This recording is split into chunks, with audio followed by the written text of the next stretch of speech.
واقعہ کربلا تاریخ کا دردناک واقعہ ہے۔ یہ اقتدار کی جنگ نہیں تھی، اقدار کی جنگ تھی۔ دو شخصیتوں کی لڑائی نہیں تھی، دو نظریات کا ٹکراؤ تھا۔ یہ حق اور باطل کا معرکہ تھا۔ یزید ظلم کا استعارہ ہے، حسین ابن علی امن کی علامت ہے۔ یزید جبر کا پتلا ہے، حسین صبر کا پیکر ہے۔ یزید اپنی بدطینت فطرت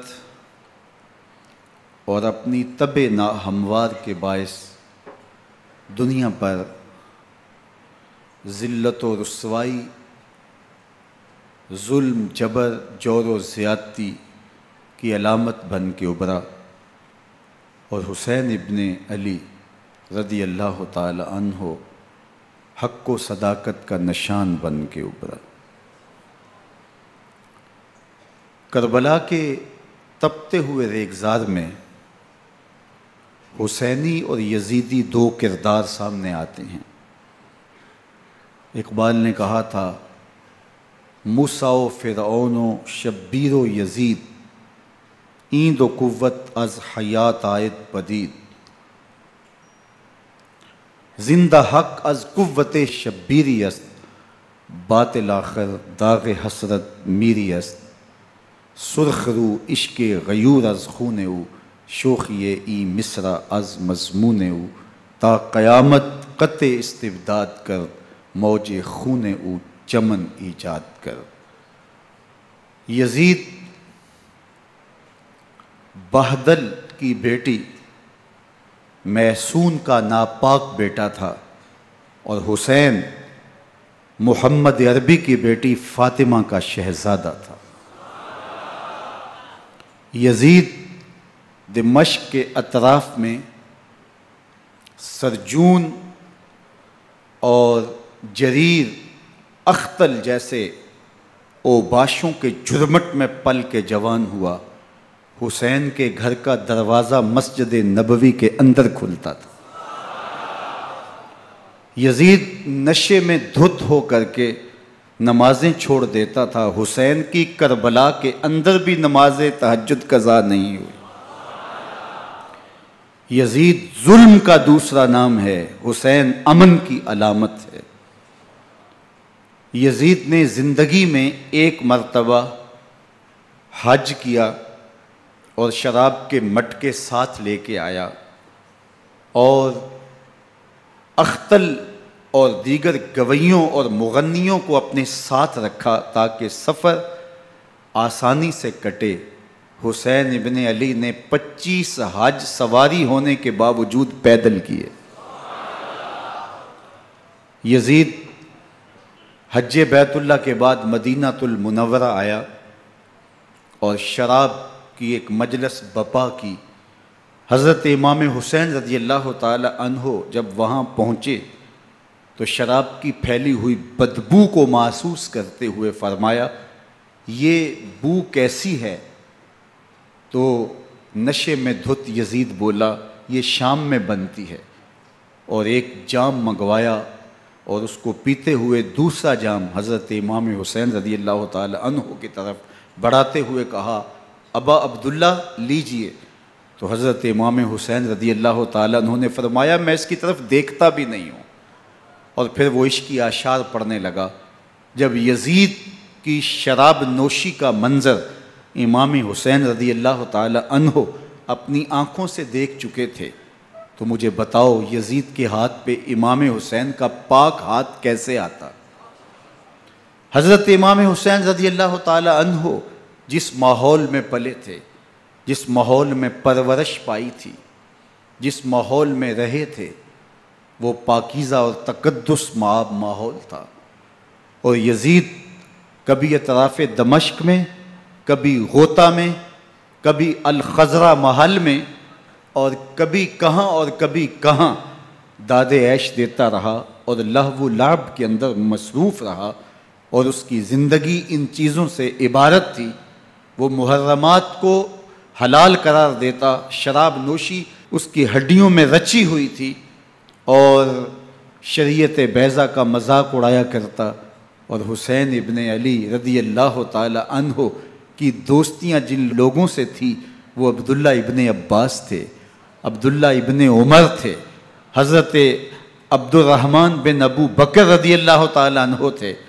یزید تو جوا کھیلتا رہا، یزید تو قمار بازی کرتا رہا، یزید تو شراب نوشی کرتا رہا، اور حسین ابن علی مسجد نبوی کے ممبر میں حضور کے پہلوؤں میں بیٹھتے رہے۔ زمانے نے وہ منظر دیکھا کہ سرخ رنگ کے جوڑے پہنے ہوئے حسنین کریمین حجرہ فاطمہ سے نکلتے ہیں، کم عمری کی وجہ سے کبھی گرتے ہیں کبھی سنبھلتے ہیں، اور آقا کریم خطبہ ارشاد کر رہے ہیں، خطبہ چھوڑ کے حضور نے شہزادوں کو اٹھا لیا۔ وہ منظر بھی زمانے نے دیکھا۔ حضرت عبداللہ بن شداد کہتے ہیں کہ حضور سجدے میں تھے اور سجدہ اتنا طویل ہو گیا، ہمیں لگا یا تو وحی کا نزول ہو رہا ہے یا پھر اللہ کا حکم آ گیا اور اللہ کے محبوب کی روح قبض کر لی گئی۔ لیکن میں نے جب نظریں اٹھا کے ننکیوں سے دیکھا تو کیا منظر تھا کہ حسین ابن علی حضور کی پشت پہ بیٹھے ہوئے اور میرے آقا سجدے کو طول دے رہے ہیں۔ اللہ اکبر! حسین کے لیے پیغمبر کے سجدوں کو طول دیا جا رہا ہے۔ حسین ابن علی کبھی ممبر پہ حضور کی اطراف میں بیٹھتے ہیں، وہ منظر بھی دنیا نے دیکھا کہ حضور کے مبارک کندھوں پر حسین ابن علی بیٹھے ہیں اور حضور کی زلفوں کو پکڑا ہوا ہے۔ تو حضرت عمر رضی اللہ تعالیٰ عنہ دیکھ کے کہتے ہیں واہ واہ کیسی سواری میسر آئی حسین ابن علی کو۔ تو میرے آقا مسکرا کے کہتے ہیں عمر سواری دیکھتے ہو سوار بھی تو دیکھو۔ اللہ اکبر! حضرت اسامہ بن زید بن حارثہ رضی اللہ تعالیٰ عنہ فرماتے ہیں رات کا ایک پہر گزر گیا اور مجھے حضور سے کوئی کام تھا، میں آقا کریم کی خدمت میں حاضر ہوا، در دولت پہ دستک دی، حضور تشریف لائے تو چادر اوڑی تھی، بکل کی ہوئی تھی میرے حضور نے، تو میں نے اپنی حاجت کہی تو حضور نے میری حاجت پوری کر دی۔ لیکن ایک منظر میں نے دیکھا کہ حضور نے جو چادر کی بکل فرمائی تھی اس کے اطراف میں پہلوؤں میں ابھار تھے جس طرح اندر کوئی ہو۔ مجھ سے نہ رہا گیا، میں نے پوچھ لیا، میں نے کہا بندہ نواز چادر کے اندر کیا ہے؟ فَكَشَفَهُ، تو حضور نے چادر کو کھول دیا۔ فَإِذَا الْحَسَنُ وَالْحُسَيْنُ عَلَىٰ وَرِكَيْهِ، تو کہتے ہیں میں نے اپنی آنکھوں سے دیکھا ایک پہلو سے امام حسین لپٹے ہوئے تھے، ایک پہلو سے امام حسن لپٹے ہوئے تھے۔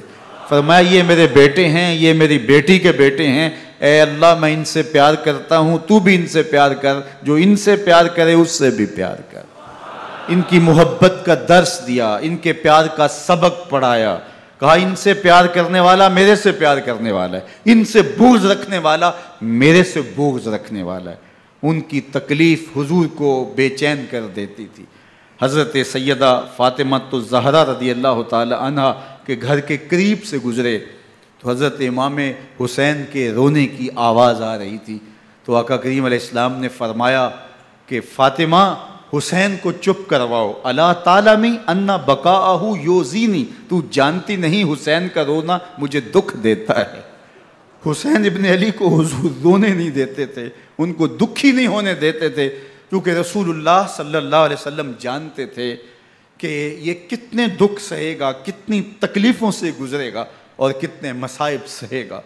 زمانے نے وہ گھڑیاں بھی دیکھیں کہ حضرت حذیفہ بن یمان رضی اللہ تعالیٰ عنہ فرماتے ہیں کہ میں حضور کی خدمت میں نماز مغرب کی ادائیگی کے لیے حاضر ہوا، اور میں نے یہ اجازت خاص طور پہ اپنی ماں سے اس شرط پہ لی تھی کہ امی آپ مجھے اجازت دیں، میں حضور کی خدمت میں حاضر ہوتا ہوں، مغرب کی نماز بھی ادا کروں گا اور پھر حضور سے عرض کروں گا حضور میرے لیے اور میری ماں کے لیے بخشش کی دعا کر دیجئے۔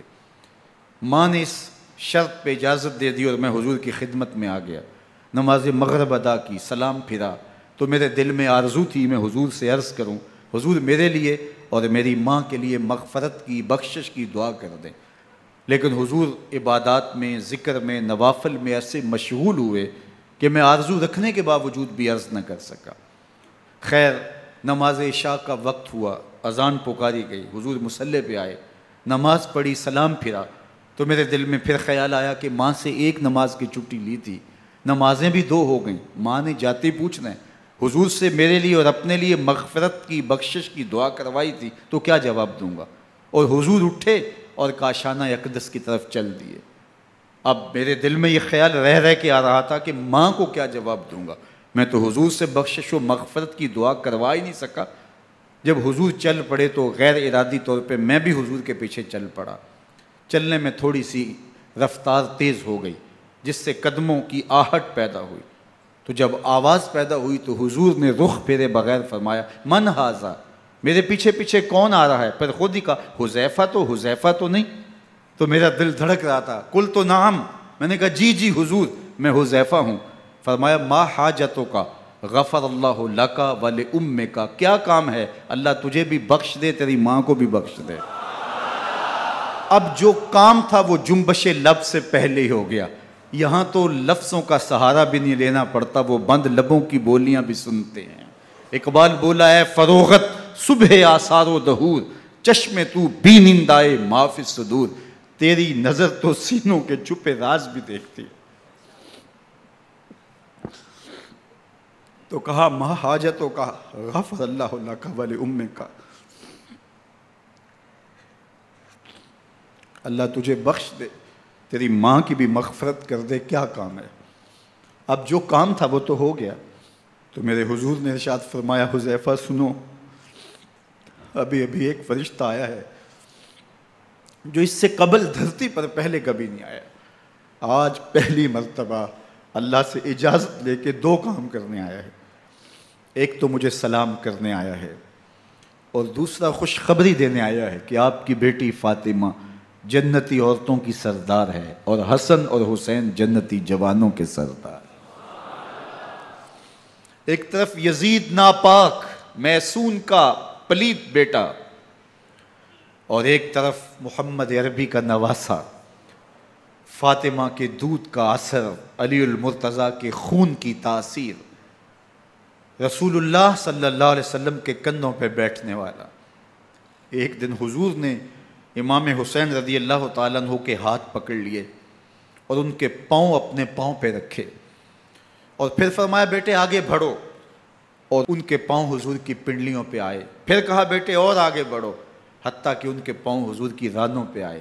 پھر فرمایا بیٹا اور آگے بڑھو، تو ان کے پاؤں حضور کے مبارک بطن اقدس پہ آئے۔ پھر بازوؤں کو کھینچ کے اپنے قریب کیا اور حسین ابن علی کے منہ میں اپنی زبان رکھ دی، اور وہ اس طرح چوس رہے تھے جس طرح کھجور چوسی جاتی ہے۔ تو اللہ کے محبوب علیہ السلام نے حسین ابن علی کو اپنی زبان کا لعاب دہن دے کر کے، وہ شیر رحمت دے کر کے، وہ کوثر و تسلیم سے پاکیزہ تر آب رحمت عطا کر کے ان کی ہمیشہ کے لیے پیاس بجھا دی، تاکہ کل کربلا کے تپتے ہوئے ریگزار میں حسین ابن علی کو پیاس کی شدت تنگ نہ کرے اور پائے استقلال میں لغزش نہ آنے پائے۔ ان نازوں سے پالے ہوئے حسین کو، ان محبتوں سے پالے ہوئے حسین ابن علی کو امتحان بھی اتنے بڑے درپیش تھے۔ یاری تیری سونا پر ازمیشاں تیریاں اگ، سونا پرکھیا جامدہ ہے نال اگاں دے لگ۔ جتنا بڑا شخص ہوتا ہے اتنی آزمائشیں بھی بڑی ہوتی ہیں۔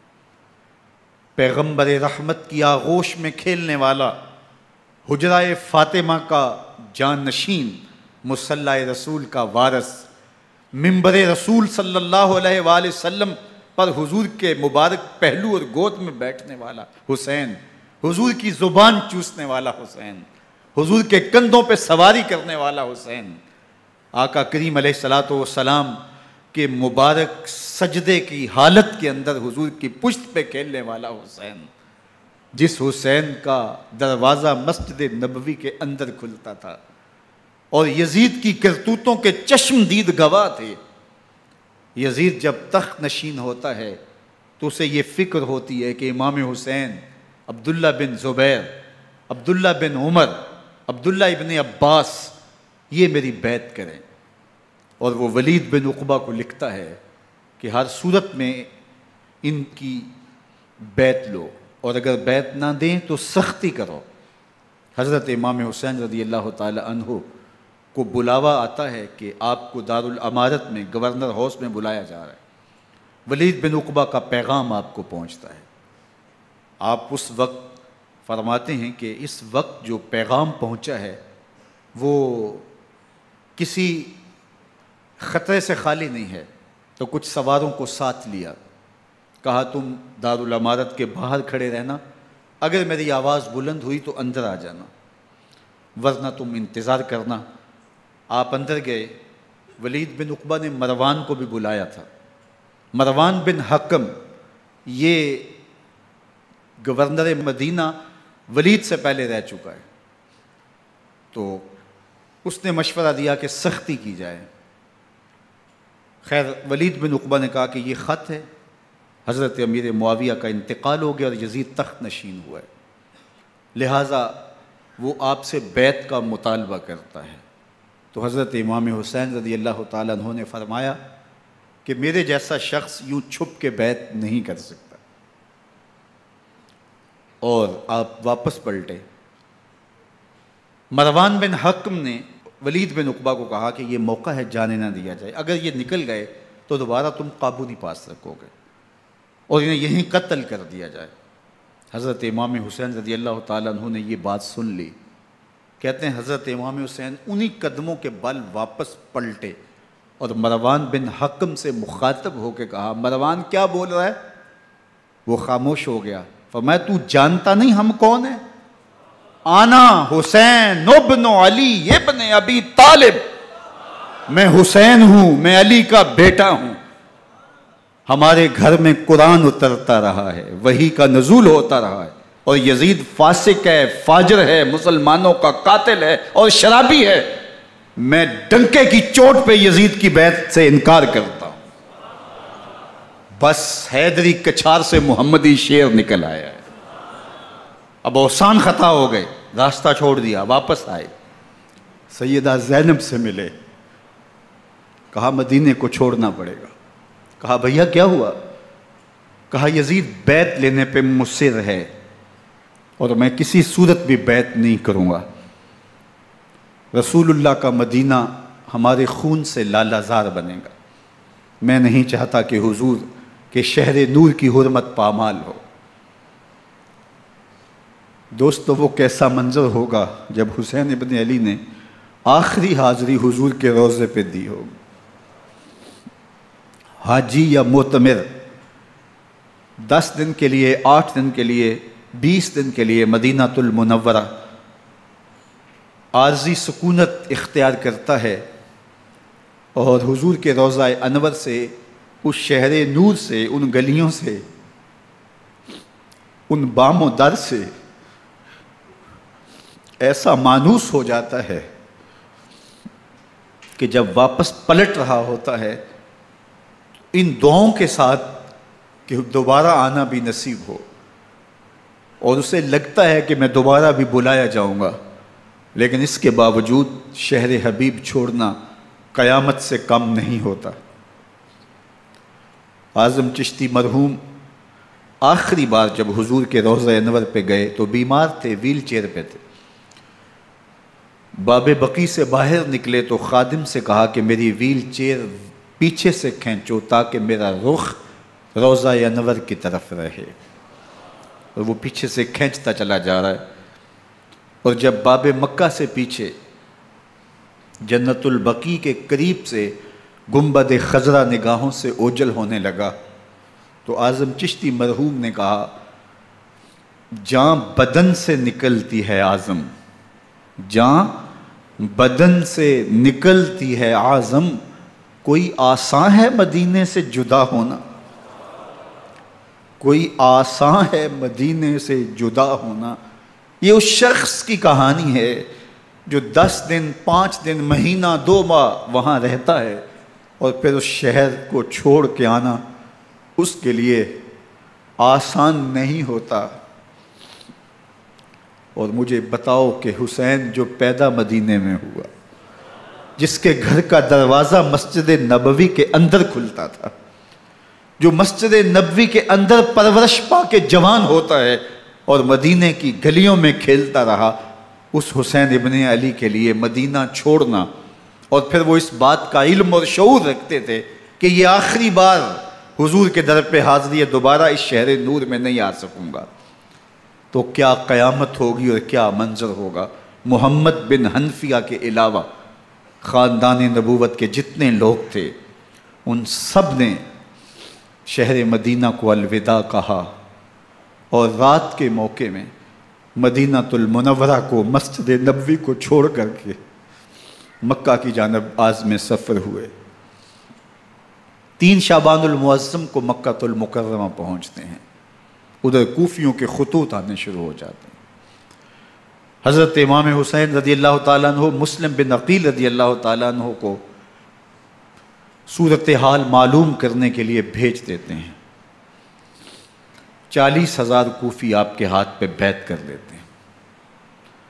ادھر 25 پیدل حج کرنے والے حضرت امام حسین 8 ذی الحج کو احرام باندھتے ہیں، لیکن آپ کو پتہ چلتا ہے کہ حاجیوں کے روپ میں قاتل چھپا دیے گئے، تو آپ اس احرام کو حج کی بجائے عمرے میں بدلتے ہیں اور کوفے کی جانب عازم سفر ہوتے ہیں۔ کائنات والو، ذرا سینے پہ ہاتھ رکھ کے دیکھو کہ یہ کتنا مشکل مرحلہ تھا۔ اس دین کی آبرو کو بچانے کے لیے حضرت امام حسین رضی اللہ تعالیٰ عنہ نے کتنا بڑا قدم اٹھایا۔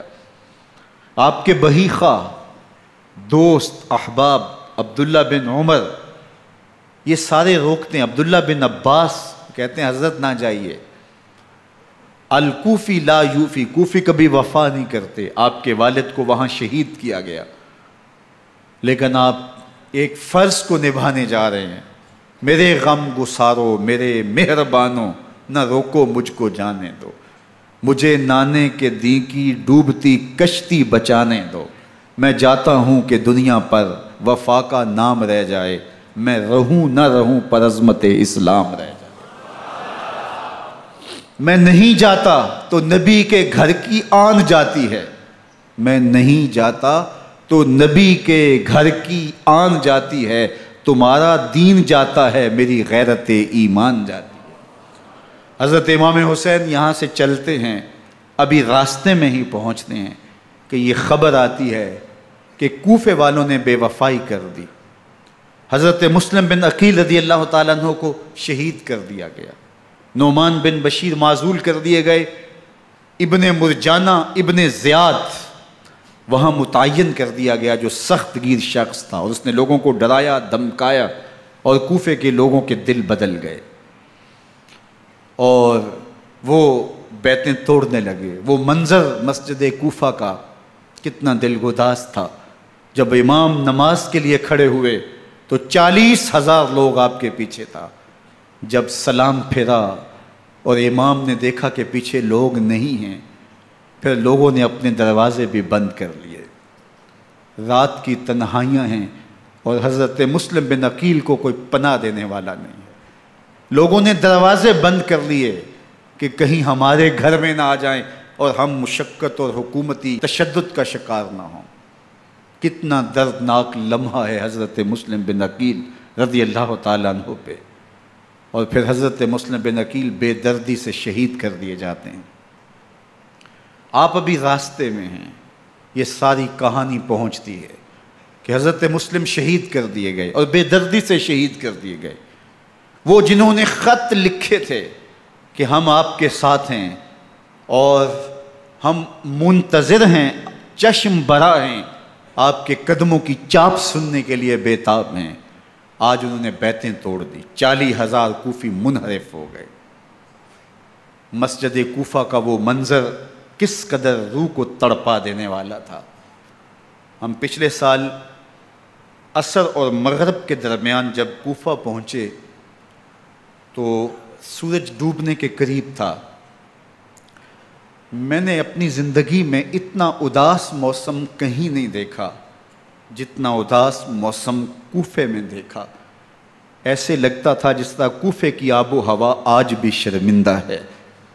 جو مسلم بن عقیل اور خاندان نبوت کے ساتھ اہل کوفہ نے کیا، حضرت امام حسین رضی اللہ تعالیٰ عنہ کو ان کے بہی خواہوں نے، اعزاء نے، اقربا نے، دوستوں نے، آوان و انصار نے، ساتھیوں نے کہا کہ حضرت حالات یکسر تبدیل ہو گئے، اب ہمیں مراجعت کر جانی چاہیے، واپس پلٹ جانا چاہیے۔ تو حضرت امام حسین کافی سوچ بچار میں رہے، پھر اس کے بعد آپ نے فیصلہ کیا کہ ہم آگے بڑھیں گے۔ دوستوں نے کہا کہ حضرت اگر آپ آگے بڑھیں گے تو ہمیں لگتا ہے کہ وہ آپ کے ساتھ سلوک اچھا نہیں کریں گے اور آپ بچوں کے سامنے پیاسے شہید کر دیے جائیں گے۔ تو حضرت امام حسین رضی اللہ تعالیٰ عنہ نے وہاں ایک خطبہ ارشاد فرمایا کہ لوگو تم جو مجھے بتا رہے ہو مجھے اچھی طرح معلوم ہے، جو تم مجھے منظر پیش کر رہے ہو وہ میری نگاہوں میں ہے، اور جو کچھ ہونے والا ہے چشم تصور وہ منظر دیکھ رہی ہے۔ چونکہ حضرت امام حسین رضی اللہ تعالیٰ عنہ کی شہادت کی خبر حضرت امام حسین کے پیدا ہوتے ہی خاندان نبوت میں عام تھی۔ حضور علیہ الصلوۃ والسلام کو یہ بات جبریل امین نے آ کے بتائی تھی جب حسین ابن علی کے ساتھ حضور محبت کا اظہار کر رہے تھے، تو یہ جبریل امین نے آ کے کہا تھا حضور آپ کا یہ بیٹا ارض طف میں شہید کر دیا جائے گا، اور کربلا کی مٹی لا کے حضور کو دی اور ام سلمہ کو حضور نے عطا کر دی۔ حضرت ام سلمہ کہتی ہیں کہ ایک دن میں سوئی تو خواب دیکھا کہ حضور کے مبارک بال بکھرے ہوئے ہیں اور سخت پریشان ہیں، تو میں نے کہا کہ حضور آپ کی یہ کیا حالت ہے؟ وَبِيَدِهِ قَارُورَةٌ، اور حضور کے ہاتھ میں ایک شیشی ہے، فِيهَا دَمٌ، جس کے اندر خون ہے۔ تو میں نے کہا حضور یہ کیا؟ فرمایا میں قتل گاہ حسین سے آ رہا ہوں اور یہ حسین ابن علی کا خون ہے۔ تو کہا 10 محرم کا دن تھا، دوپہر کا یہ منظر تھا، میں قیلولہ کر کے اٹھی، جب میں نے دیکھا تو وہ شیشی جس میں کربلا کی مٹی رکھی تھی وہ خون بن چکی تھی۔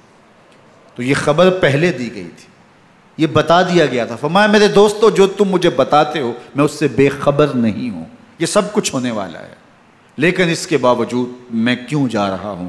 تو آپ کا ایک تاریخ ساز جملہ ہے جو کربلا کے فلسفے کو ہمارے سامنے رکھتا ہے کہ یہ اتنا بڑا امتحان کیوں دیا۔ حضرت امام حسین رضی اللہ تعالیٰ عنہ نے فرمایا وَلَكُمْ فِيَّ أُسْوَةٌ، میں اس لیے جا رہا ہوں قیامت تک ظلم، جبر اور ناانصافی کے خلاف کھڑے ہونے والوں کے لیے کوئی نمونہ تو ہو۔ میری زندگی قیامت تک ظلم، جبر اور استحصالی نظام کے خلاف کھڑے ہونے والوں کے لیے نمونہ ہے۔ تو حضرت امام حسین رضی اللہ تعالیٰ عنہ نے حق اور باطل کے درمیان ایک سرخ لکیر کھینچ دی اپنے خون سے۔ اب حق اور باطل کا امتیاز کرنا مشکل نہیں ہے، کوئی باطل پہ اڑا رہے تو الگ بات ہے، لیکن امتیاز کرنا مشکل نہیں ہے۔ حدود بالکل واضح کر دیں۔ اقبال نے یہاں کتنی خوبصورتی کے ساتھ اس مضمون کو نبھایا۔ سرخ رو عشق غیور از خون او، شوخی این مصرع از مضمون او، تا قیامت قطع استبداد کر، موج خون او چمن ایجاد کر۔ ایک جہاں آباد کر دیا، حق اور باطل کی راہیں اجال دی۔ اب لوگوں کو یزید کا چہرہ پہچاننے میں دیر نہیں لگتی، وقت کے ہر یزید کا چہرہ آسانی سے پہچانا جا سکتا ہے۔ یہ معرفت زمانے کو کروائی کس نے؟ حسین ابن علی نے کروائی رضی اللہ تعالی عنہ۔ تو حضرت امام حسین نے فرمایا کہ جو میرے ساتھ ہونے والا ہے میں اچھی طرح جانتا ہوں، لیکن میں اس کے باوجود آگے بڑھوں گا۔ پھر بڑھے اور کربلا میں جا کے خیمہ زن ہو گئے۔ 7 محرم کو پانی بند کر دیا گیا۔ پانی بند ہوا تو کھانا بھی میسر نہیں تھا، لیکن ذکر پانی کا ہوتا ہے اس لیے کہ کھانے کے بغیر انسان کئی دن کاٹ لیتا ہے، لیکن پانی کے بغیر گزر نہیں ہوتی۔ تو فرات کی نہر سامنے اپنی موجوں کے ساتھ چمک رہی ہے، لیکن ایک قطرہ آب بھی آل رسول کو نہیں دیا جا رہا۔ کائنات کے اندر ایسے انوکھے امتحان بھی ہوتے ہیں۔ وارثوں ساقی کوثر کے، مالک ہوں حوض کوثر کے، اور بیٹے ہوں ساقی کوثر کے، اور آج ایک بوند پانی کی بھی میسر نہ ہو۔ صبر کا امتحان ہے، عزیمت کا امتحان ہے۔ حضرت امام حسین رضی اللہ تعالیٰ عنہ خیمہ زن ہو گئے۔ 3 دن تک پانی بند رہتا ہے۔ 9 محرم کو رات کی تنہائی میں حملہ آور ہونا چاہتے ہیں، لیکن آپ نے کہا کہ ہمیں اللہ کے حضور عبادت اور ذکر کے لیے وقت دیا جائے۔ ساری رات ذکر میں گزرتی ہے، عبادات میں گزرتی ہیں۔ رات کے اندھیرے میں آپ چراغ بجھا دیتے ہیں۔ آوان و انصار کو کہتے ہیں کہ ان کی دشمنی میرے ساتھ ہے، انہیں میرا خون چاہیے، اگر تم رات کی تاریکی میں نکل جاؤ تو میں تم سے کوئی مواخذہ نہیں کروں گا، اور یہ بھی تمہارا پیچھا نہیں کریں گے، اس لیے کہ ان کا مطلوب تم نہیں ہو، ان کا مطلوب میں ہوں۔ جب چراغ جلایا تو کوئی بھی نہیں گیا۔ مسلم بن نوسجہ کھڑے ہو کے کہتے ہیں حضرت اگر ہمارے بدن کو 70 بار کاٹا جائے اور جلایا جائے اور ہواؤں میں اڑا دیا جائے پھر بھی آپ کا ساتھ نہیں چھوڑیں گے۔ 70 سال کے بوڑھے ہیں حبیب بن مظاہر، کہتے ہیں حضرت آپ کو چھوڑ کے جائیں کہاں، آپ کو چھوڑ کے جائیں کہاں؟ کوئی ساتھ چھوڑنے کے لیے تیار نہیں ہے۔ پیاس ہے، سخت گرمی ہے، کربلا کا ماحول ہے، 72 افراد اور خاندان کی خواتین میدان کربلا میں خیمہ زن ہیں۔ دوسری طرف لشکر اعداء اشقیا 22,000 کی تعداد میں مقابلے میں، ایک روایت 30,000 کی ہے۔ ان صرف 72 پیاسے لوگوں کے لیے اتنے لوگوں کو جمع کرنے کا مقصد خوف زدہ کرنا تھا۔ شرط ہے کہ یزید کی بیعت کر لیں، محاصرے توڑ دیں گے، پانی دستیاب ہوگا، اعزاز و اکرام سے نوازا جائے گا، خزانوں کے منہ کھول دیے جائیں گے۔ لیکن حسین ابن علی کہتے تھے سب کچھ لٹ جائے گا، باطل کے ہاتھ پہ ہاتھ نہیں رکھوں گا۔ اللہ اکبر۔ اب صبح طلوع ہوتی ہے، عاشور کا دن چڑھتا ہے، سورج اپنی پوری تمازت کے ساتھ گرمی برسا رہا ہے۔ آج خاندان نبوت کا امتحان زمانے نے دیکھنا ہے۔ رسول اللہ کا لعاب چوسنے والا اس کے صبر کا آج امتحان ہے، حضور کے کندھوں پہ کھیلنے والے حسین کا آج امتحان ہے۔ اللہ اکبر۔ حسین ابن علی تمام حجت کرتے ہیں میں نے تمہارا کچھ نہیں بگاڑا، میں نے کسی کا خون نہیں کیا، میں نے کوئی زیادتی نہیں کی، تم کیوں میرے قتل کے در پہ ہو؟ تم جانتے نہیں میں کون ہوں؟ میں تمہارے نبی کا نواسا ہوں، رسول اللہ صلی اللہ علیہ وآلہ وسلم کے کندھوں پہ کھیلتا رہا ہوں، حضور کا لعاب چوستا رہا ہوں، اور میں بوسہ گاہ رسول صلی اللہ علیہ وآلہ وسلم ہوں۔ لیکن ان اشقیاء کے دل پر کوئی چیز اثر انداز نہیں ہوتی۔ ایک ہور ہے، اللہ اس کے دل میں نرمی ڈالتا ہے۔ پہلے تو امام حسین کو گھیر کے لے کر کے آتا ہے، لیکن بعد میں وہ قافلہ یزید سے قافلہ حسین کی طرف آ جاتا ہے۔ امام حسین فرماتے تو دنیا میں بھی ہو رہے، آخرت میں بھی ہو رہے، آزادی مل جاتی ہے۔ باقی 22,000 کا لشکر جرار امام حسین کے قتل کے در پہ ہے۔ پھر تاریخ نے خاندان نبوت کا وہ انوکھا امتحان دیکھا۔ حضرت امام حسین کے بچے بالخصوص خواتین پیاس کی شدت میں حلق خشک ہیں۔ حضرت سکینہ تڑپ کے اپنے باپ سے کہتی ہیں کہ مجھے 6 ماہ کے لیے اصغر کی پیاس نہیں دیکھی جا رہی۔ بچے کو ہاتھوں پہ اٹھاتے ہیں اور نہر فرات کے کنارے پہنچ کے فرماتے ہیں اشقیاء سے مخاطب ہو کے تمہارا معاملہ میرے ساتھ ہے، اس 6 ماہ کے بچے نے تمہارا کچھ نہیں بگاڑا، اور چلو بھر کے اس کا حلق سیراب کرنا چاہتے ہیں۔ ایک 2 شاخہ تیر آتا ہے جو حضرت علی اصغر کے گلے کو چیر دیتا ہے۔ راوی لکھتے ہیں کہ وہ عام تیر نہیں تھا، جانوروں کو شکار کرنے کے لیے جو بڑے تیر ہوتے ہیں وہ 2 شاخہ تیر تھا۔ وہ گردن کو کاٹ دیتا ہے، خون بہنے لگتا ہے، گردن لٹک جاتی ہے۔ حضرت امام حسین وہ بہتا ہوا خون اپنے چلو میں لیتے ہیں اور آسمان کی طرف اچھال کے کہتے ہیں مالک حسین کی یہ قربانی بھی قبول فرما۔ یہ تماشا لبے بام نہیں ہے۔ بچہ بیمار ہو، ڈاکٹر جواب دے دیں، ماں باپ کے ہاتھ پھول جاتے ہیں، زندگی کی سانسیں ابھی چل رہی ہوتی ہیں، لیکن ڈاکٹر کہے کہ یہ میرے بس کا روگ نہیں ہے، کہیں اور لے جاؤ، تو زندگی کا لف و نشر غیر مرتب ہو جاتا ہے۔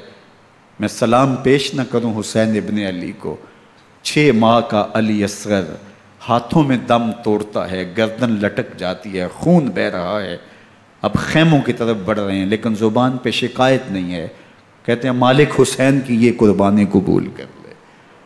اب خیموں کی طرف آنا، شہر بانوں ام رباب سیدہ زینب حضرت سکینہ سلام اللہ علیہا کا سامنا کوئی آسان کام نہیں تھا، لیکن حسین ابن علی آتے ہیں، شہزادے کو یہاں خیموں کے قریب رکھ کے کہتے ہیں کہ یہ حوض کوثر سے سیراب ہو گیا ہے۔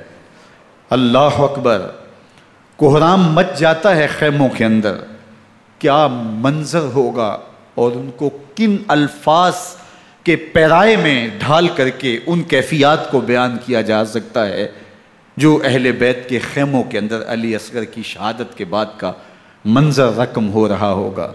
اللہ اکبر، ادھر اشکیا آوازیں دے رہے ہیں، مبارزت کے لیے پکار رہے ہیں۔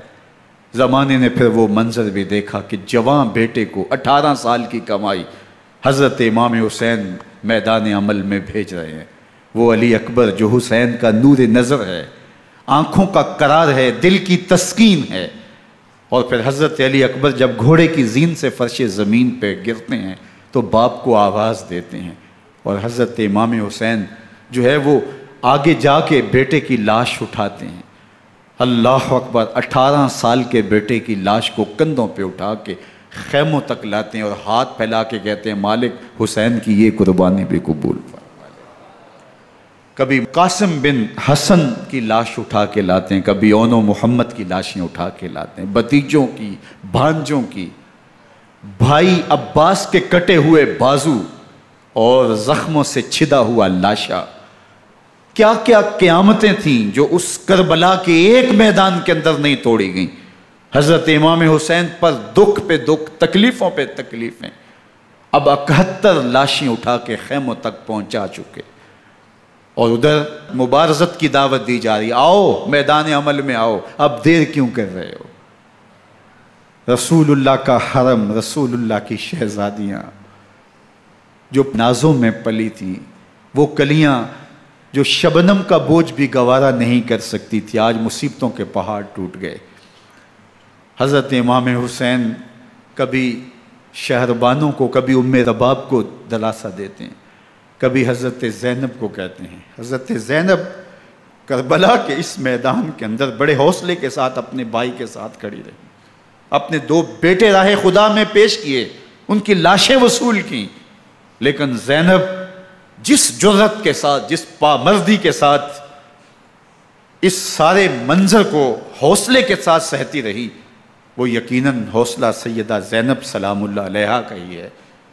لیکن یہ وہ منظر تھا کہ زینب کا دل بھی ڈول گیا جب حسین ابن علی گھوڑے پہ بیٹھنے لگے، اور ان کو گھوڑے میں بٹھانے والا کوئی نہیں تھا، اور جو بھی سوار جاتا پھر واپس اس کی لاش ہی آتی اور حسین ابن علی لے کے آتے۔ آج حسین ابن علی جا رہے ہیں، زندگی کا سارا سرمایہ لٹ رہا ہے، حضرت زینب سلام اللہ علیہا سنبھل نہیں رہی۔ حضرت امام رضی اللہ تعالیٰ عنہ اٹھے اور آپ نے حضرت زینب کو صبر کی تلقین کی اور کہا کہ صبر ہی بہترین ذریعہ ہے اور اللہ کی قربت کا ایک بہترین سبب ہے، اور ان کو صبر کی تلقین کرتے ہوئے فرمایا کہ میرے بعد تم نے اس ذمہ داری کو سنبھالنا ہے، اور ان مخدرات اسلام کی، ان شہزادیوں کے پردے کی تم نے حفاظت کرنی ہے۔ اور پھر گھوڑے کی زین کس کے امام حسین لشکر اشقیاء کی طرف بڑھتے ہیں۔ اب خیموں سے سسکیوں کی آواز آ رہی ہے، ان کا سردار، ان کا تاجدار آج سب کو چھوڑ کے کربلا کے میدان کی طرف بڑھ رہا ہے۔ جرم کیا کیا، قصور کیا کیا، اس نے کیا زیادتی کی کہ آج نیزوں اور انیوں کے مقابلے میں 22,000 کا لشکر حضرت امام حسین پہ ٹوٹ پڑتا ہے۔ آپ پھر اتمام حجت کرتے ہیں، میں نے کسی کو قتل نہیں کیا، خون ناحق نہیں بہایا، میرے خون کے درپے کیوں ہو، اپنی آخرت کیوں برباد کرتے ہو، تم جانتے نہیں میں کون ہوں، میں تمہارے نبی کا نواسا ہوں۔ لیکن ابن زیاد کہتا ہے مقابلے میں آؤ۔ پھر حضرت امام حسین رضی اللہ تعالیٰ عنہ مقابلے میں آتے ہیں، اور جب گھوڑے کو ایڑ لگا کے دشمن اشقیاء پہ ٹوٹتے ہیں تو پھر ایسا منظر ہوتا ہے کہ وہ بھیڑ بکریوں کی طرح آگے بھاگتے ہیں۔ 71 زخم کلیجے پہ لیے شجاعت کا یہ پیکر جب میدان میں آتا ہے، آواز آتی ہے یہ کون ذی وقار ہے، بلا کا شاہ سوار ہے، لباس ہے پھٹا ہوا غبار سے اٹا ہوا، تمام جسم نازنی چدا ہوا کٹا ہوا، یہ نبی کا نور عین ہے، یہ بالیقین حسین ہے، یہ حسین ابن علی ہے رضی اللہ تعالیٰ عنہ۔ پھر چاند بادلوں میں گھر جاتا ہے، شامی غنڈے تیر برساتے ہیں، تلواروں سے آپ کے بدن پر ضربیں لگاتے ہیں اور نیزوں سے آپ کے بدن کو پرو دیتے ہیں۔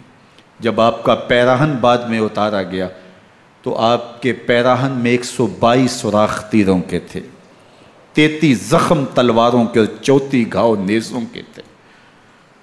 جب گھوڑے کی زین سے فرش زمین پر آئے، بدن چھلنی تھا، زخم زخم سے خون بہہ رہا تھا، 3 دن کا پیاسا حسین، اللہ اکبر، بدن زخموں سے چور، 71 لاشیں کلیجے پہ لیے، مخدرات اسلام کے پردے کا خیال دل میں الگ ہے، لیکن گھوڑے کی زین سے جب فرش زمین پہ امام حسین آتے ہیں، زبان پہ ہائے نہیں، نالا و شیون نہیں، چیخ و پکار نہیں، آتے ہی پیشانی سجدے میں رکھتے ہیں اور پکارتے ہیں اللہم ردن بقضائک و صبرن علی بلائک تسلیما لامرک سبحان ربی العالی۔ مالک گھر لٹا کے، بچے لٹا کے، خاندان سب کچھ قربان کر کے، اپنے بدن کو زخموں سے چھلنی کروا کے، تیروں اور نیزوں کی انیوں سے اپنے آپ کو زخمی کروا کے، تیرے حضور سر جھکا کے یہ اقرار کرتا ہوں کہ حسین تیری تقدیر پہ راضی ہے، مالک تو بھی بتا، تو بھی حسین پہ راضی ہوا ہے کہ نہیں ہوا۔ آواز آ رہی ہے، اس پیاسے پر علی شیر خدا کو ناز ہے، اس نواسے پر محمد مصطفیٰ کو ناز ہے۔ اوروں نے بھی سجدے کیے پر اس کا عجب انداز ہے، اس نے وہ سجدہ کیا جس پر خدا کو ناز۔ حسین ابن علی رضی اللہ تعالیٰ عنہ کا سر انور دستے قاتل نے تب کاٹا جب وہ سجدے میں جھکا ہوا تھا۔ یزید نے کہا میں بیعت لوں گا، امام حسین نے کہا کبھی بھی نہیں دوں گا، یہ سر کٹ سکتا ہے جھک نہیں سکتا۔ سر کاٹ کے نیزے کی نوک پہ چڑھا دیا گیا اور یہ اس بات کا اعلان تھا کہ ہم جیت گئے اور حسینی ہار گئے، اور لشکر یزید میں غوغا مچ گیا، نقارے بجنے لگے کہ ہم جیت گئے، دیکھو امام حسین شہید کر دیے گئے، اور سر کاٹ کے نیزے کی نوک پہ چڑھایا گیا۔ لیکن لشکر یزید سے ہی آواز آئی یہ کیسا سر ہے جو کٹ کے بھی سر بلندی ہے، کٹ گیا ہے پھر بھی اونچا ہے، اللہ اکبر، یہ سر سجدے میں کٹا ہے، رب کے حضور عبادت کی حالت میں کٹا ہے۔ حسین آج بھی سجدے میں ہے، اللہ اکبر، حسین آج بھی سجدے میں ہے، بلکہ کٹے ہوئے سر کا رخ زمین کی جانب تھا اور کٹی گردن آسمان کی طرف، یوں نیزے پہ پرویا گیا۔ اللہ اکبر، ایک شاعر نے نقشہ کھینچا، بآنکھ سر نیزے پہ اور سوئے زمین ہے روح، یعنی سجدہ ثانی کی ہے آرزو۔ رکعت کے 2 سجدے ہوتے ہیں، ابھی ایک سجدہ ہوا تھا کہ دست قاتل نے سر کاٹ دیا، کہا حسین کی پیشانی میں دوسرے سجدے کی تمنا مچل رہی ہے۔ یہ تھا حسین ابن علی کا سجدہ، ساری زندگی رب کے حضور سجدہ قضا نہیں ہونے دیا۔ آج پانی نہیں ہے، اللہ اکبر، آج تیمم کر لیتے ہیں، آج اپنے خون کو اوڑ کر کے حسین نے اپنی پیشانی اپنے مالک کے حضور جھکا کر کے عظیمت کی وہ انوکھی داستان رقم کر دی کہ صدیاں گزرنے کے باوجود بھی ان کی یادوں کے چراغ روشن ہیں۔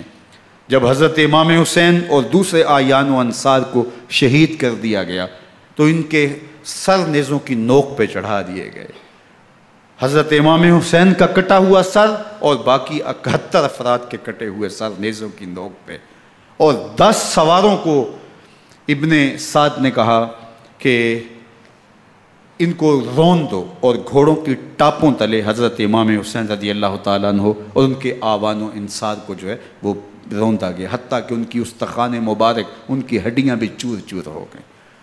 روننے سے قبل ان کا لباس اتار لیا، ان کے کپڑے اتار لیے گئے۔ اللہ اکبر، کیسی دردناک گھڑیاں تھیں۔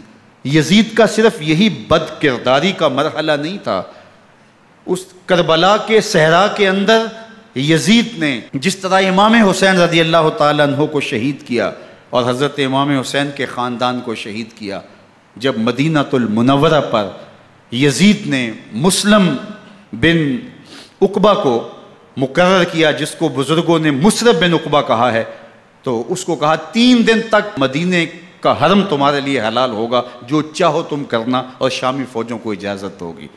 تو وہاں بھی انہوں نے 10,000 تابعین اور 700 صحابہ کو شہید کیا۔ حضرت ابو سعید خدری رضی اللہ تعالیٰ عنہ گھر سے باہر نکلے، کافی بوڑھے ہو چکے تھے، تو انہوں نے حضرت ابو سعید خدری کو پکڑ لیا، کہا تم کون ہو؟ کہا مجھے ابو سعید خدری کہتے ہیں۔ تو کہا ہاں تمہارا نام سنا ہے، اور داڑھی سے پکڑ کے کھینچا اور کہا کہ ہے تمہارے پاس جو ہمیں دو؟ تو کہا کہ میرے پاس تو کچھ بھی نہیں، میں تو فقیر آدمی ہوں۔ تو ان کے گھر ان کو لے گئے، تو 2 کبوتر رکھے تھے حضرت ابو سعید خدری نے، تو وہ کبوتر لوٹ کے لے گئے۔ اللہ اکبر۔ حضرت ابن سنان رضی اللہ تعالیٰ عنہ کو، جو حضور کے علم بردار تھے فتح مکہ کے دن، ان کو ستو پہلے پلائے اور پھر ان کی گردن کاٹی گئی، اور کہا یہ ہے وہ ستو جو تم زندگی میں آخری بار پیو گے۔ ایک گھر میں داخل ہوئی شامی فوج، تو ایک خاتون کے ابھی بچہ پیدا ہوا تھا، اور قابلہ نے، دائیہ نے وہ بچہ ماں کی چھاتی پہ لٹایا، اور وہ ماں کا پہلا دودھ پی رہا تھا۔ تو یہ جا کے کہنے لگے نکالو تمہارے پاس جو کچھ ہے۔ تو اس خاتون نے کہا تم جانتے ہو یہ بچہ کون ہے؟ تو انہوں نے کہا ہم نہیں جانتے۔ کہا یہ حضرت ابن ابی کبشہ انماری رضی اللہ تعالیٰ عنہ کا بچہ ہے، اور یہ وہ صحابی ہیں کہ جو بیت الشجرہ کے موقع پہ حضور کے ہاتھ پہ بیعت کرتے ہیں۔ انہوں نے اس چیز کا لحاظ نہ کیا کہ جو کچھ ہے وہ ہمیں دو، ورنہ تیرے بچے کو نہیں چھوڑیں گے۔ تو ماں بچے سے مخاطب ہو کے کہتی ہے، ابھی بچہ پیدا ہوا ہے اور ماں سے پہلا دودھ پی رہا ہے، کہ بیٹے اگر میرے پاس کچھ ہوتا، وہ قیمتی سے قیمتی چیز بھی ہوتی، تیری جان کے لیے قربان کرتی، لیکن اس وقت میرے پاس کچھ ہے نہیں۔ تو ایک شکی آگے بڑھا اور بچے کو ایک ٹانگ سے پکڑ کے کھینچ کے دیوار کے ساتھ پٹک کے مارا، جس سے دماغ کا بھیجا نکل گیا۔ کیا کیا زیادتیاں نہیں کی۔ 700 صحابہ حرہ کے واقعہ میں شہید کیے یزید نے، اور 10,000 تابعین شہید کیے۔ مسجد نبوی میں ممبر رسول کے ساتھ گھوڑے باندھے، اور وہ ممبر رسول اور مصلی رسول کے قریب لید کرتے رہے۔ حضرت سید عبد المسیب فرماتے ہیں میں نابینا تھا اور حضور کے روضہ انور کے پاس بیٹھا تھا، اور یزید کے سپاہی آتے، جو بھی مسجد میں نظر آتا پکڑ کے لے جاتے، مجھے نابینا سمجھ کے چھوڑ دیتے، لیکن میں پریشان تھا کہ ظہر کا وقت ہوگا، عصر کا وقت ہوگا، مغرب عشاء کا وقت ہوگا، نہ اذان نہ اقامت نہ جماعت، تو کیسے مجھے پتہ چلے گا کہ نماز کا وقت ہو گیا، اور کیسی میری نمازوں کا کیا بنے گا؟ میں اس فکر میں بیٹھا تھا۔ لم ازل اسمع الاذان والاقامت من قبر رسول اللہ صلی اللہ علیہ وآلہ وسلم۔ فرماتے ہیں جب بھی پھر نماز کا وقت آیا، گنبد خضرا سے اذان کی بھی آواز آئی، اقامت کی بھی آواز آئی۔ 3 دن تک مسجد نبوی کے اندر گھوڑے بندے رہے، اور مدینہ کی حرمت پامال کی۔ مدینہ کے گھروں کے اندر یہ بدکماش داخل ہوئے، اور جو بدکاریاں انہوں نے کی، کلیجہ منہ کو آتا ہے۔ 1002 شیزائیں ان بدکاروں کی بدکاریوں کی وجہ سے کنواری حالت کے اندر حاملہ ہوئی۔ 3 دن تک مدینے کا حرم انہوں نے پامال کیا، اور پھر مکہ المکرمہ میں کعبۃ اللہ پر گولے برسائے، اور کعبہ کا غلاف جل گیا۔ وہ تو یزید مر گیا، اور حضرت عبداللہ ابن زبیر رضی اللہ تعالیٰ عنہ نے اپنی خلافت کا اعلان کیا۔ یزید کے یہ کرتوت تھے، ادھر اہل مدینہ کو ستایا، ادھر اہل مکہ کو ستایا، اور رسول اللہ صلی اللہ علیہ وسلم کے خانوادے کی بے حرمتی اور توہین کی۔ نہ صرف انہیں قتل کیا گیا، ان کی لاشوں پہ گھوڑے دوڑائے۔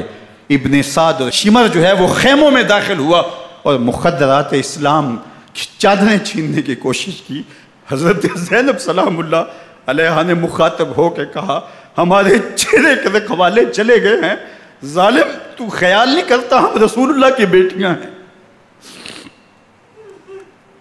حضرت شہربانو، حضرت زین العابدین اور حضرت زینب سلام اللہ علیہ، ان تینوں کو ایک اونٹ پہ باندھا گیا، اور باقی اونٹوں پہ باقی سادات کو، حضور کی شہزادیوں کو باندھا گیا، رسیوں میں جکڑا گیا، اور اونٹوں پہ باندھ کر کے کوفے کی جانب آگے آگے شہیدوں کے سر چل رہے ہیں، اور پیچھے یہ قافلہ چل رہا ہے۔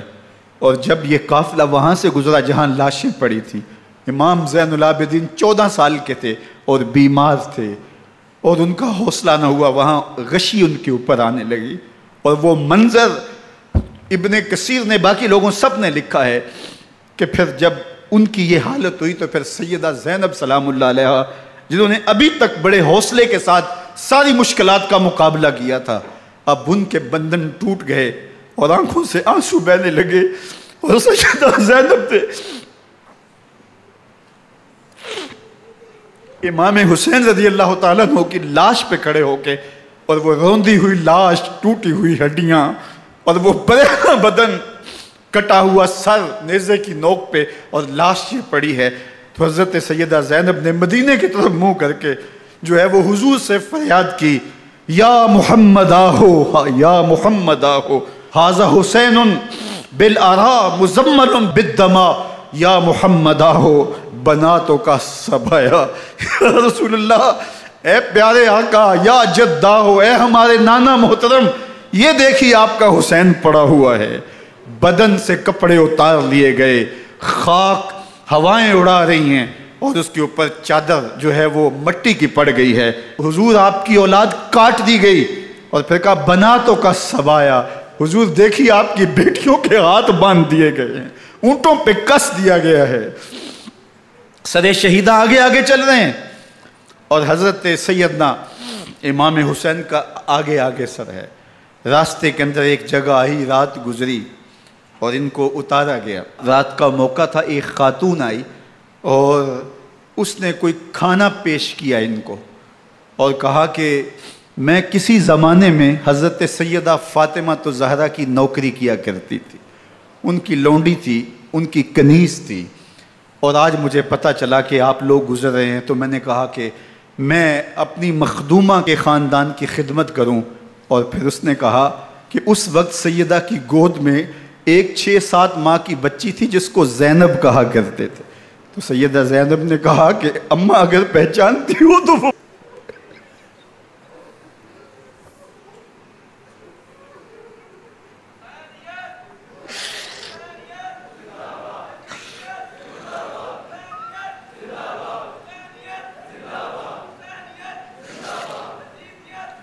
یہ تاراج اور لٹا ہوا کارواں پھر وہاں سے کوفے میں کیسے پہنچا، اور کوفے کے اندر سیدہ زینب سلام اللہ علیہا نے وہ یزید کے دربار میں، ابن زیاد کے دربار میں وہ جرأت آمیز جو باتیں کہیں، اللہ اکبر، زینب کی زبان میں علی کی خطابت بول رہی تھی، اور پھر دشمن اور دوست سارے رونے لگے، اور وہ کیا دل گداز منظر تھے۔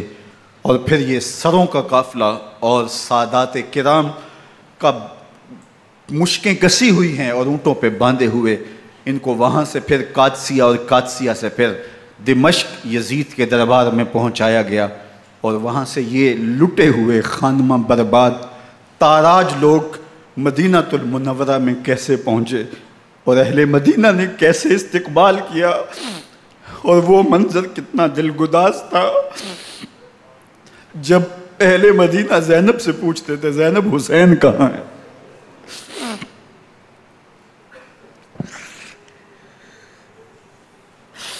بے مروت بے وفا تیرا بھی کیا افسانہ ہے، جس نے اپنی ہی شمع کو گل کیا تو وہ پروانہ ہے۔ اپنے پیغمبر کے شہزادوں کو اور اپنے پیغمبر کی شہزادیوں کو جو دکھ اس امت نے دیے، یہ کائنات کی ایک انوکھی داستان ہے۔ اللہ ہمیں اسوہ شبیری پہ عمل کی توفیق عطا کرے اور ان کے نقوش پاک کی برکتیں دے، اہل بیت کی محبت ہماری روحوں میں جذب کر دے، اور جس عظیمت کے ساتھ، جس حوصلے کے ساتھ انہوں نے دکھوں کو جھیلا، جو دہکتی آگ کے شعلوں پہ سویا وہ حسین، جو جواں بیٹے کی میت پر نہ رویا وہ حسین، جس نے سب کچھ کھو کے کچھ نہ کھویا وہ حسین، مرتبہ اسلام کا جس نے دوبالا کر دیا، خون نے جس کے دو عالم میں اجالا کر دیا، جو کہ سوزے غم کو سانچے میں خوشی کے ڈھال کے مسکرایا موت کی آنکھوں میں آنکھیں ڈال کے۔ اے حسین ابن علی تم پر سلام، نازش آل نبی تم پر سلام۔ ذرا میرے ساتھ یہ پڑھ لیجئے، اے حسین ابن علی تم پر سلام،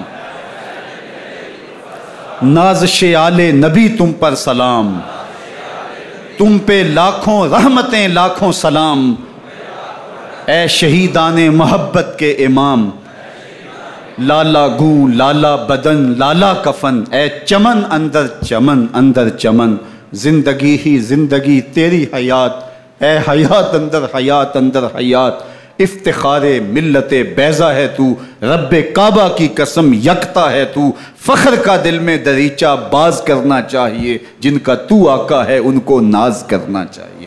وآخر دعوانا ان الحمدللہ۔